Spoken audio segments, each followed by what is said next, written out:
व नुसल्ली अला रसूलिहिल करीम। अम्मा बअदु फ़अऊज़ु बिल्लाहि मिनश शैतानिर रजीम। बिस्मिल्लाहिर रहमानिर रहीम। या अय्युहल्लज़ीना आमनुत्तक़ुल्लाहा व कूनू मअस्सादिक़ीन। अल्लाह तबारका व तआला अपने कलाम अज़ीम में इरशाद फरमा रहा है, ऐ ईमान वालो, अल्लाह से डरो और सच्चे लोगों का साथ अपनाओ। अल्लाह तबारका व तआला ने सबसे पहले अपने बंदों को तक़वा और परहेज़गारी इख्तियार करने का हुक्म दिया और साथ साथ ये भी फरमाया कि मुत्तक़ी होना, परहेज़गार होना ये अपनी जगह है, लेकिन जो अल्लाह के सच्चे बंदे हैं उनकी सोहबत में भी रहो ताकि तुम्हारा तक़वा और परहेज़गारी कायम रहे। अगर कोई शख्स मुत्तक़ी और परहेज़गार हो जाता है लेकिन अगर वो गलत सोहबत इख्तियार करने लगता है तो कभी कभी उस सोहबत से मुतासिर होकर अपनी नेकी और तक़वे को भी ख़राब कर लेता है। अल्लाह तबारका व तआला सच्चा है, अपने बंदों के ज़ाहिर और बातिन दोनों से वाकिफ़ है। अल्लाह से कोई चीज़ छुपी हुई नहीं है और अल्लाह अपने नबी को भी लोगों के बातिन पर भी मुत्तले फरमा देता है। वो खूब जान लेते हैं कि अपने ईमान में, अपने तक़वे और परहेज़गारी में कौन सच्चा है और कौन दिखावट इख्तियार कर रहा है। इंसानों की फ़ितरत अल्लाह तबारका व तआला ने अलग अलग बनाई है। किसी की फ़ितरत में ही सच्चाई दाखिल होती है, ईमानदारी होती है, वो झूठ, मकरो फ़रेब और दिखावे को जानता ही नहीं। और कुछ ऐसे होते हैं कि उनके मिजाज में और फितरत में ही चालबाजी होती है, रियाकारी होती है, दिखावट होती है, मुनाफ़क़त होती है। अगर ये ना होता तो फिर अल्लाह तबारका व तआला कुरान पाक में मुनाफिकों का ज़िक्र क्यों करता? हुज़ूर सल्लल्लाहु अलैहि वसल्लम के ज़माने में अब्दुल्ला इब्ने उबई और उसके न जाने कितने मानने वाले मुनाफिक क्यों पैदा होते? अगर रियाकारी और दिखावट बाज़ बंदों में न होती तो हदीस पाक में रियाकारी से क्यों डराया गया है कि रियाकार का सारा अमल बर्बाद हो जाता है। सब की कराई मेहनत यहीं पर बर्बाद होकर रह जाती है और उसके आमाल का और नेकियों का आखिरत में उसे कोई बदला नहीं मिलता। जब अल्लाह सच्चा है, अल्लाह के नबी सच्चे हैं, अल्लाह के वली सच्चे हैं, तो इनके दरबार में जो सच्ची अक़ीदत व मोहब्बत लेकर आता है, सच्चा ईमान लेकर आता है, वो ज़्यादा कमाल हासिल करता है और मंजिल मकसूद को पहुँचता है।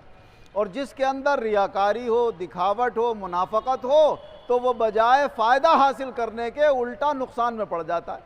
और उसका डबल नुकसान ये होता है कि एक तो अपना वक्त ज़ाय कर रहा है किसी अल्लाह के वली की सोहबत में बैठकर, और दूसरे मुनाफ़क़त करके अल्लाह को नाराज़ कर रहा है, अल्लाह के रसूल को, अल्लाह के वली को नाराज़ कर रहा है, अपनी दुनिया भी बर्बाद करता और आखिरत भी बर्बाद करता है। ये बात तमहीदी तौर से मैंने इसलिए बयान की कि ऐसा ही एक मुनाफिक, बदखसलत और रियाकार हज़रत सैयदना हाफिज़ शाह जमालुल्लाह साहब रहमतुल्लाह अलैह के दौर में भी था, जिसको काजी सनत कहा जाता था।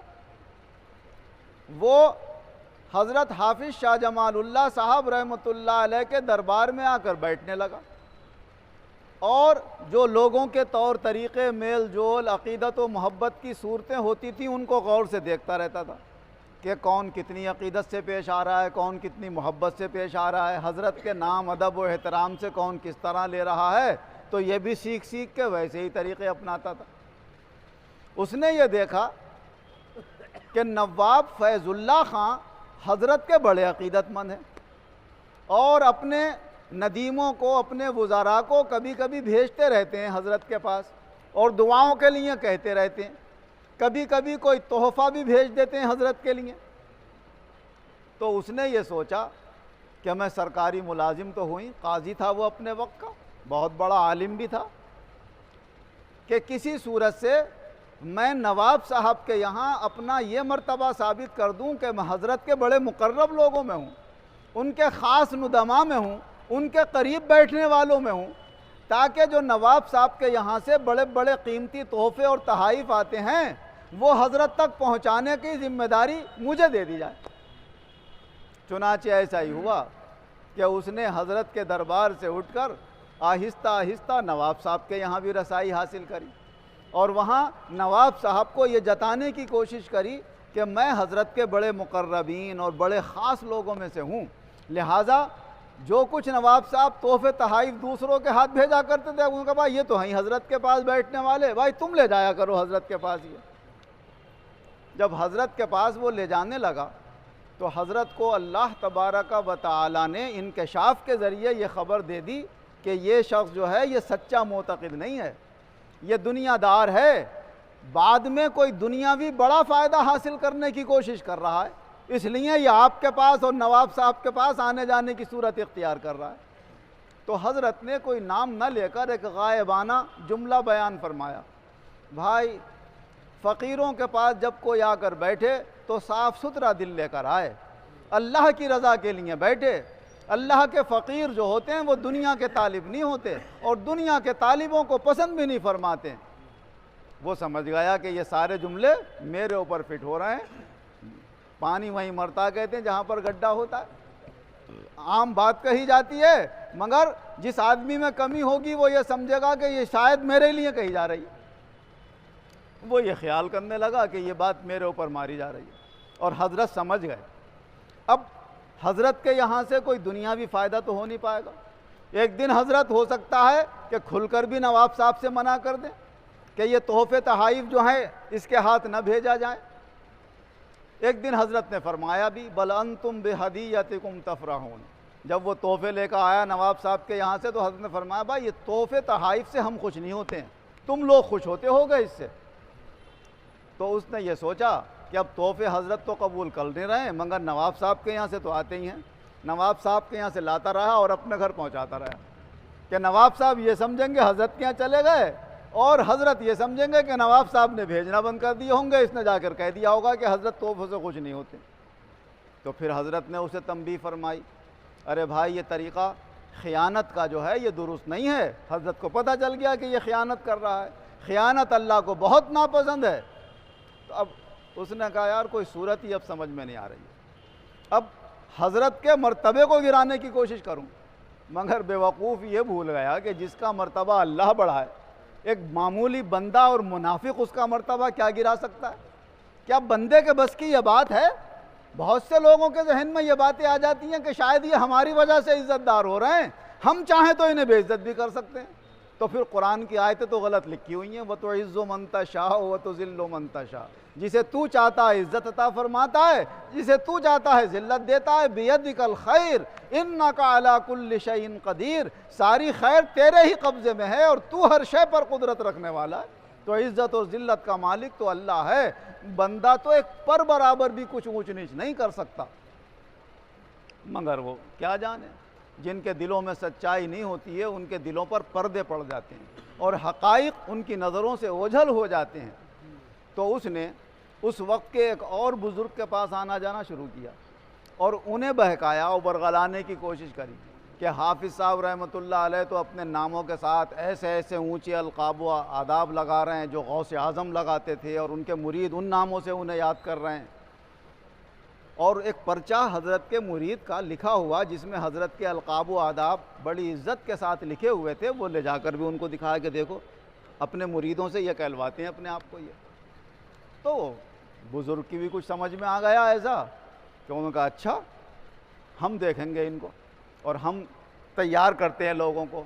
एक मीटिंग की गई, तमाम उलमा को, तलबा को, मदारिस के और उस ज़माने के जो छुटभैये सूफिया बने हुए थे उनको बुलाकर ये तय पाया गया कि यहाँ से एक जुलूस बनाकर हाफिज़ साहब की तरफ को उनके ख़िलाफ़ नारे मारते हुए जाएंगे और शहर में बेइज्जत करेंगे उनको और वहाँ जाकर और उनके साथ गुस्ताखी से पेश आएंगे। बस वो जुलूस वहाँ से चला। किसी ने जाकर हज़रत सैयदना हाफिज़ शाह जमालुल्लाह साहब रहमतुल्लाह अलैह से कह दिया, हज़रत आपके ख़िलाफ़ एक बहुत उलमा का और सूफिया का और तलबा का एक जुलूस लेकर आ रहा है काजी सनद, बता भी दिया उसका नाम। अच्छा, तो हज़रत तो जमाल तो था ही, लेकिन जब जमाली को जलाल आता है तो फिर उसको कोई बर्दाश्त नहीं कर सकता है। कहते हैं ऊँट बड़ा मुतहम्मिल होता है, मगर जब उसे गुस्सा आता है तो पूरी खोपड़ी का प्याला ही उतार लेता है। मालिक से बड़ी दो दुश्मनी रखता है दिल में कि जब मौका मिलेगा तो खोपड़ी उतार लूँगा। इसीलिए बच्चों को घुमाने के लिए ऊँट लाया जाता है तो मुंह बांध दिया जाता है। उसका मुंह बहुत ज़बरदस्त होता है, जिस चीज़ को दबा ले उसे छोड़ नहीं सकता, फिर वो काट लेता है उसे, हड्डी तक को तोड़ देगा, वो इतने मजबूत दांत होते हैं ऊँट। तो मालूम यह हुआ जिनमें तहम्मुल ज़्यादा है उनके अंदर कहर और ज़बरदस्ती भी बहुत गालिब होती है, मगर उनका जो गालिब रहमत और जमाल है वो ढाके रहता है उस कहर व गज़ब को। मगर कभी कभी कोई ऐसी सूरत सामने आ जाती है कि वो कहर व जलाल अगर ज़ाहिर हो जाए तो फिर उसको बर्दाश्त करने की कोई ताकत नहीं रखता है। तो हाफिज़ साहब रहमतुल्लाह अलैह ने अख़ूनज़ादा ईसा खां को आवाज़ दी। हज़रत के पास बैठे थे, बड़े बुलंद आवाज़ थे कि जाओ जाकर उस मजमे में यह ऐलान कर दो कि भाई हम इतना तहम्मुल और बर्दाश्त नहीं रखते हैं जैसे हज़रत मुजद्दिद अल-फ़सानी के अंदर था कि उन्होंने जेल को भी पसंद कर लिया, वहाँ अपनी पिटाई को भी पसंद कर लिया, और कोई न बद्दुआ की हाकिम वक्त के ख़िलाफ़, न जेल को गिराने की कोशिश की। लोगों ने कहा भी हम आपके पीछे पीछे हैं, हज़रत बताइए क्या होना। हज़रत का जो अल्लाह का हुक्म है वही मंजूर है मुझे। फरमाया ऐसी बर्दाश्त मेरे अंदर नहीं है, या तो कहें कि वहीं से वापस हो जाएं सब लोग, और यहाँ आएंगे तो फिर देख लेना नतीजा क्या होगा। बस अख़ूनज़ादा ईसा खान ने जो बुलंद आवाज़ थे उस मजमे में ज़ोर से चीख कर यह कहा तो मजमे के ऊपर ऐसी हैबत तारी हुई कि सब कोई अपनी किताबें छोड़कर भागा, कोई किसी की पगड़ी वहाँ पर गिर पड़ी, कोई जूते छोड़कर भागा, सब के सब मैदान छोड़कर भाग गए। और काजी सनद उस जुलूस को लेकर आगे आगे क़ियादत कर रहा था, वो एकदम तड़प के बेहोश होकर ज़मीन पर गिर पड़ा। किसी ने हज़रत से आकर फिर बताया, हज़रत ये कैफियत हुई है, सब भाग गए मगर काजी सनद वहाँ पर तड़प रहा है और उसके पीछे का हिस्सा जो बैतुल खला का होता है वो बंद हो गया। तो हज़रत अच्छा कोई बात नहीं, उसको लेटरिन मुंह से आया करेगी, ये फरमाया हज़रत। तो वही हुआ कि 2 दिन या 3 दिन जो भी वो ज़िंदा रहा, बाज़ किताबों में लिखा हुआ भी है जिन हकीम साहब से उसका इलाज हुआ था, उन्होंने कहा ऐसा मरज़ हमने न कभी देखा ना सुना, इसका कोई इलाज नहीं है, और वो तड़प तड़प के 2 या 3 दिन में उसका इंतकाल हो गया। तो ये हज़रत शाह जमालुल्लाह साहब रहमतुल्लाह अलैह अपने अंदर जमाली शान रखते हुए भी जब मुनाफिक उनके मुकाबले में आया तो दुनिया को दिखा दिया कि ईमान वाला जब मुकाबले में आता है तो फिर उसका मुकाबला कोई नहीं कर सकता, मगर ईमान मजबूत हो, अल्लाह से सच्ची अक़ीदत व मोहब्बत हो। और ये सबक भी सामने पेश कर दिया कि अल्लाह वालों के पास जो जाकर बैठे उनसे सच्ची दिल से अक़ीदत व मोहब्बत रखे, वहाँ बनावट और दिखावट और रियाकारी नहीं चलती है। और ये हज़रात अपने यहाँ आने वालों से उनके दीनी बातों को ज़्यादा पसंद फरमाते हैं, अगरचे नवाज उसे भी देते हैं जो दुनिया का तालिब आता है। आज भी इन अल्लाह वालों के मज़ारात मुक़द्दसा अल्लाह की रहमतों और नेमतों का मरकज़ बने हुए हैं। जो अल्लाह के दरबार से इनके वसीले से जैसी नेमत मांगता है अल्लाह ताला उसे अता फरमा देता है। हमारे पीर व मुर्शिद मौलवी रियाज़ुद्दीन खान साहब रहमतुल्लाह अलैह फरमाया करते थे कि ये अल्लाह वालों में हाफिज़ शाह जमालुल्लाह साहब रहमतुल्लाह अलैह को अल्लाह ने ऐसा मकाम अता फ़रमाया है कि जिनके दरबार से अल्लाह दीनी नेमतें भी लोगों को पहुँचाता है और दुनियावी नेमतें भी अता फ़रमाता है। देने वाला मैंने बताया आपको सब अल्लाह है। हुज़ूर सल्लल्लाहु अलैहि वसल्लम ने भी ये फरमाया, इन्नमा अना क़ासिमुन वल्लाहु युती, भाई मैं तो तक़सीम करता हूँ, देने वाला तो अल्लाह है। तो अल्लाह देता है, बंदा तक़सीम करता है, और ये अल्लाह के ख़ास बंदों के पास अल्लाह की सब तरह की नेमतें हैं। फरमाया मगर ये हाफिज़ साहब खुश उससे होते हैं जो इनके दरबार में दीन लेकर आता है। जब खुद उन्होंने अपने लिए दुनिया पसंद नहीं की तो दुनियादार को क्या पसंद फरमाएंगे। पीरो मुर्शिद ने, आपने आज भी सुना और बयान सुनते ही रहते हैं कि पीरो मुर्शिद ने कहा कीमिया बनाना सिखा देते हैं, सोना जितना चाहो बनाते रहना, बेचते रहना, अपनी ज़रूरतें पूरी कर लेना और अल्लाह की इबादत में लगे रहना। तो अगरचे वो सोना भी अल्लाह की इबादत के लिए था, मगर जब भी सोना आपने पसंद नहीं फरमाया। फरमाया हम सोना लेने थोड़े आए थे हज़रत आपके दरबार में, हम तो आपको लेने आए थे। किसी शायर ने क्या खूब कहा है, सरकार को सरकार से मांगूंगा नियाजी, सरकार को सरकार से मांगूंगा नियाजी, सरकार ने जिस वक्त कहा मांग अरे मांग।